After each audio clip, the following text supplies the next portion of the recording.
নমস্কার বন্ধুরা, গল্পের রবিবারে চলে এসেছি আমি আবার আর একটা গল্প নিয়ে। তোমরা সবাই ভালো আছো তো? আশা করি খুব ভালো আছো। আজকে আমি যে গল্পটা শোনাবো সেই গল্পের নাম হলো বোকা কুমিরের গল্প। লিখেছেন উপেন্দ্রকিশোর রায়চৌধুরী। আজকে তাহলে তোমরা শোনো বোকা কুমিরের গল্প। কুমির আর শিয়াল মিলে চাষ করতে গেল। কিসের চাষ করবে? আলুর চাষ। আলু হয় মাটির নিচে, তার গাছ থাকে মাটির উপরে, তা দিয়ে কোনো কাজ হয় না। বোকা কুমির সে কথা জানতো না। সে ভাবলে বুঝি আলু তার গাছের ফল। তাই সে শিয়ালকে ঠকাবার জন্য বললে, গাছের আগার দিক কিন্তু আমার, আর গোড়ার দিক তোমার। শুনে শেয়াল হেসে বললে, আচ্ছা তাই হবে। তারপর যখন আলু হলো, কুমির তখন সব গাছের আগা কেটে তার বাড়িতে নিয়ে এলো। এনে দেখে তাতে একটাও তো ফল নেই।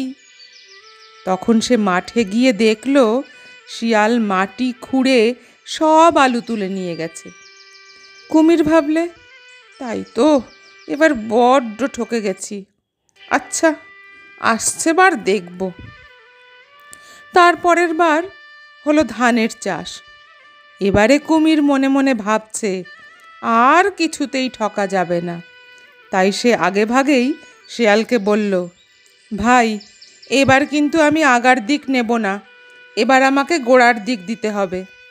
শুনে শিয়াল হেসে বলল, আচ্ছা তাই হবে। তারপর যখন ধান হলো, শিয়াল সে ধান শুদ্ধ গাছের আগা কেটে নিয়ে গেল। কুমির তো এবার ভারী খুশি হয়ে আছে, ভাবছে মাটি খুঁড়ে সব ধান তুলে নেবে। ও কপাল, মাটি খুঁড়ে দেখে সেখানে তো কিছুই নেই। লাভের লাভ শুধু খড়গুলো পেল।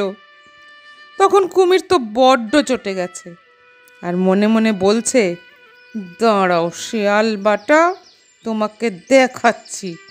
এবারে আর আমি তোমাকে আগা নিতে দেব না, সব আগা আমি নিয়ে আসব। সেবার হলো আখের চাষ। কুমির তো আগেই বলেছে এবার সে আগা না নিয়ে ছাড়বে না। কাজেই শেয়াল তাকে আগাগুলো দিয়ে নিজে আখগুলো নিয়ে ঘরে বসে মজা করে খেতে লাগলো। কুমির আখের আগা এনে চিবিয়ে দেখলো খালি নোনতা স্বাদ, একটুও মিষ্টি নেই। তখন সে রাগ করে আগাগুলো সব ফেলে দিয়ে শিয়ালকে বলল, না ভাই, তোমার সঙ্গে আমি আর চাষ করতে যাব না, তুমি বড্ড ঠকাও। গল্প কেমন লাগছে অবশ্যই কমেন্ট করে জানিও, আর একটা লাইক করে দিও।